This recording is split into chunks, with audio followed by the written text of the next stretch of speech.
Hi gang, Rob here. It's the afternoon of 18 February 2016. I have a video from the sharpening bench for you guys today, and I think it's kind of an interesting one, and it's going to be about a small EDC fixed blade, a segment that not only for me, but I think for lots of knife guys here in the last year or so has become kind of a hot segment. We're talking about really everyday carry fixed blade knives that would replace our EDC folder in a daily carry situation. And this is a very interesting one. It is the Bradford Knives Guardian 3. Bradford Knives is a company that was started in 2012 by Brad Larkin out of Renton, Washington. Had a manufacturing background, at least by the text on his website, and started to make knives and already had sort of a process mind and a network of suppliers he could rely on. And, started making knives. We have the Guardian 3 model, which is a Guardian knife with a blade with a 3-inch cutting edge. And then I think there might also be a larger sort of field knife, and then there's one called the Gatsby that is a steak knife, a high-end steak knife. I thought of Campfire Talk when I saw that. I want to talk about this little guy though, because it's a pretty interesting knife. It is 6.5 inches in overall length with a 3-inch handle with an asterisk. And the reason an asterisk is because your hand is going to be quite forward on this knife. So functionally it may be a 3.5-inch handle, but actual measurement 3 inches, blade length 3.5 with a 3-inch cutting edge. The blade material is Bohler M390, heat treated to about 61 RC with a cryogenic treatment. Double tempering, should be a very good heat treat, and by my experience with it on the sharpening bench, it is very well done. M390. The handle scales come in an assortment of colors, mostly G10, but there is a carbon fiber offering. I think Brad also just did a run of this knife in CPM 3V in addition to the M390. As far as I could see, all the scales have this texture pattern, which is kind of a cool beveled diamond, raised diamond pattern. I'm not sure how much I love it. It is definitely something that draws your eye, and it makes this knife identifiable, I guess. The scales are removable. They're held on with screw fasteners that I hope take a tool that's supplied with the knife, but this is a customer knife and he did not send me the tool. So I'm not quite sure about that. It is a full tang knife. Thickness is 142 thousandths, if I didn't mention that before, and there is an integral lanyard hole. Scales nicely relieved to reveal that. Now this particular Guardian 3 is full flat ground. Just from reading Brad's website, that is extremely rare. Most of them are saber ground from about 2/3 of the height down, hollow in their saber, and then some of them have a swedge on top. This one belongs to my customer Steve, and I bet you he's pretty happy to get a hold of this FFG version because it really is a super nice knife. It sort of reminds me, blade shape wise and in grind, of a Strider SNG. Not quite as broad maybe as an SNG, and maybe not quite as much belly, but very close to that. And I think it shares some key characteristics with an SNG, which is a folder.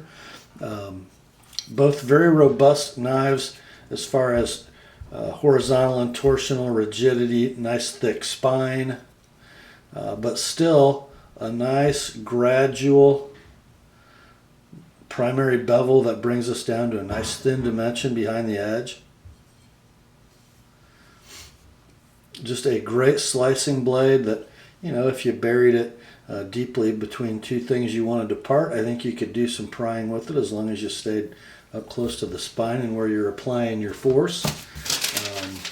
I sharpened this at 16 degrees per side with just a little tiny 19-degree sort of cleanup micro bevel, and it came out just wicked sharp. Like, whoops, that was me. Very silent going through the paper if I get my angle right.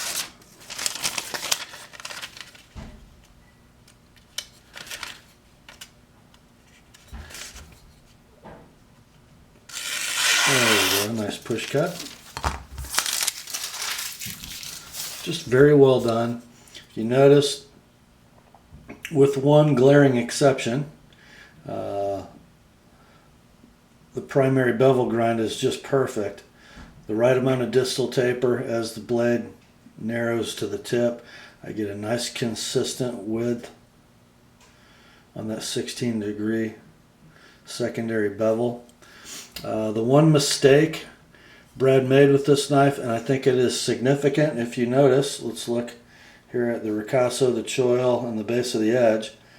Notice how the base of the edge starts just after the plunge grind with this roomy forward finger choil. Well, it wasn't always that way. I'm going to show you now a picture of what the knife looked like when it came to me, and then we'll talk about that a little bit. So be right back, guys.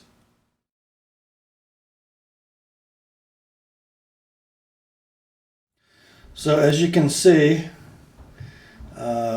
when the knife came to me, I don't know, there was probably that much more cutting edge, or yeah, cutting edge.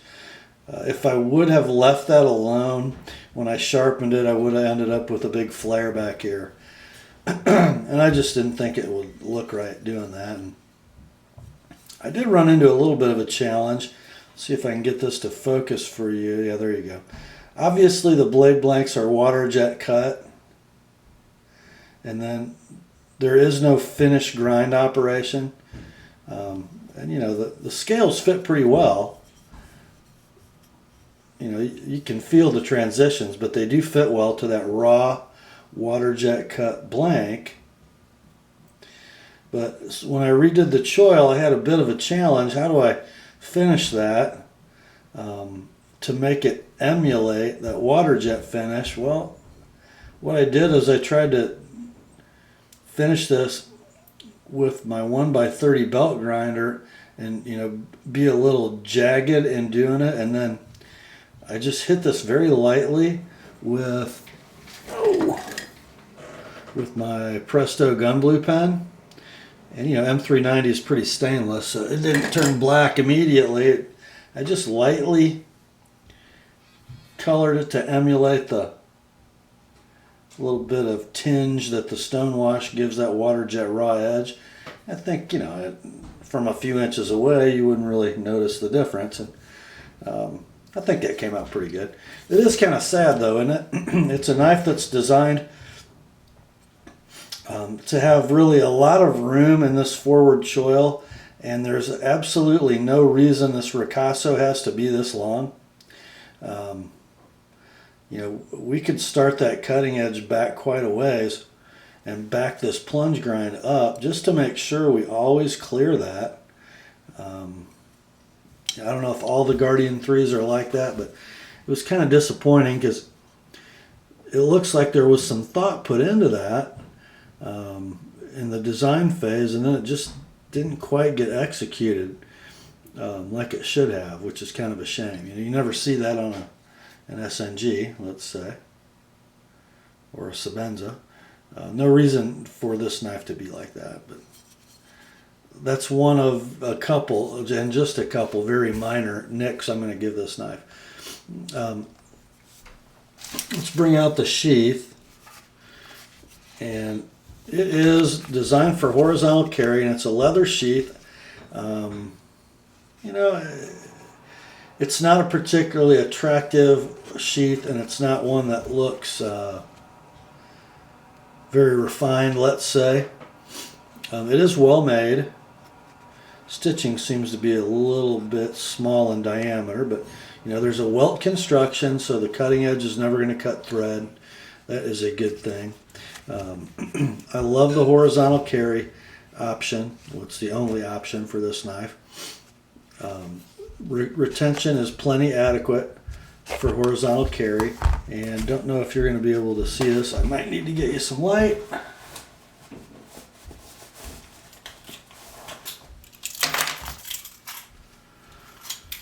But down inside there is a Kydex liner that is open on the bottom as you're looking at it, which I think is a really good idea. It gives the sheath some rigidity and some, because the Kydex is molded to the blade, it gives some retention, I think, just by the Kydex alone. But the cutting edge never contacts Kydex, only leather. And you guys know, if you have Kydex sheaths and you spend a long time and a lot of effort making your blade hair popping sharp, and a lot of Kydex sheaths, as soon as you put them in and take them back out, you just lost your razor edge. It can happen. So I kind of like the sheath for that characteristic alone. Let's talk about ergonomics, and it's kind of interesting in that regard. It is a very short handle. Even using the forward finger choil, it is a 3-finger knife, and the pinky kind of dangles. It does kind of catch that bevel on the back of the handle a little bit. It doesn't feel insecure by any means, at least not in that saber grip. Other grips, though, your hand really searches for a purpose on this handle.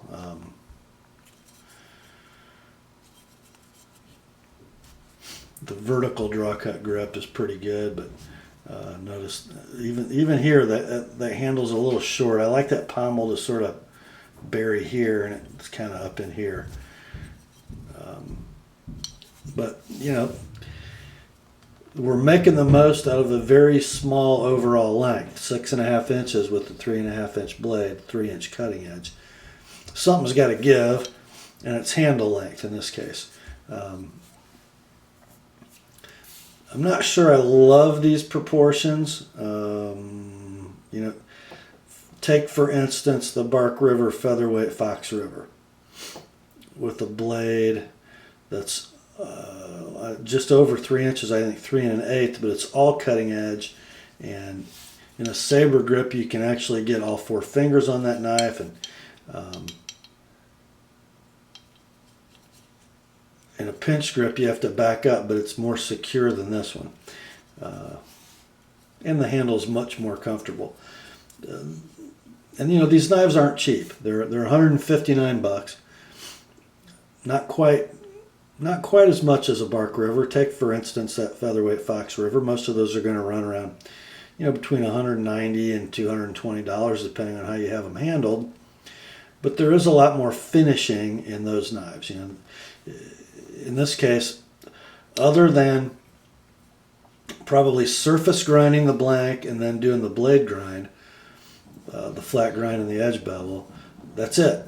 The jimping is probably cut by machine. There is no, as I said, finishing around the perimeter of the handle, and there's no sanding done on the scales. They're, you know, how they come out of the mill and how the knife handle comes out of the water jet cutter, those are finished dimensions. So not a lot of intensive hand labor put into these knives. So you know, what you're buying here, I think, is a really, really nice M390 blade that's well ground, that well designed for EDC tasks, that can do just about anything from feather sticking to food preparation to opening letters and breaking down boxes. So it is a very versatile knife. I just kind of was hoping for more in the handle area, because this overhand pinch grip is probably a grip that I use most in an EDC blade, it's just not super comfortable on this knife. It's not horrible, but you know, there are a lot of knives I put in my hand in this price class, and you can tell that the designer really was looking for this grip when he made the knife, and this isn't one of those, but I think it's going to be very popular, and the reason I think that is because of the blade material, the thickness of the blade, and its shape. You know, this is a knife that I think is really designed to be sold to modern folder guys, and they don't want a big obtrusive knife hanging on their belt. So you go with this and you have horizontal carry. You know, a skinny guy can carry it, a chubby guy can carry it, doesn't really matter. Runs parallel to the belt. It's about the same width as your belt. It doesn't take up much room in this direction, so as you know, around the curves of your body there are numerous areas you can situate this to not get in the way. On the website of Bradford Knives is also a Kydex sheath option. There might be two, actually. I think there's a taco style and a pancake style, if I remember correctly. Definitely well made, well constructed. And although I did get this one almost brand new in for sharpening, I have to say the factory edge was quite good. It takes a pretty anal guy to want more than came on this knife from the factory. So that must be you, Steve. And it's definitely sharper now than it was. And the edge is much more polished than it was. But it was a good effort, incredible effort from the factory, which you don't see very often. I could recommend this knife, especially if you're not just, you know, super obsessed with handle ergonomics. Is it comfortable enough to use for about any EDC task? Absolutely. You know, heavy bushcraft, no, all day, no, you're not going to want this knife. But that's really not what it was designed for. And at $159 for a low volume production kind of special knife, a pretty good value, I think. That is all for this one, my friends. Grace to you and peace from God our Father and the Lord Jesus Christ. And remember, the Word and Steve's Bradford Guardian are sharp.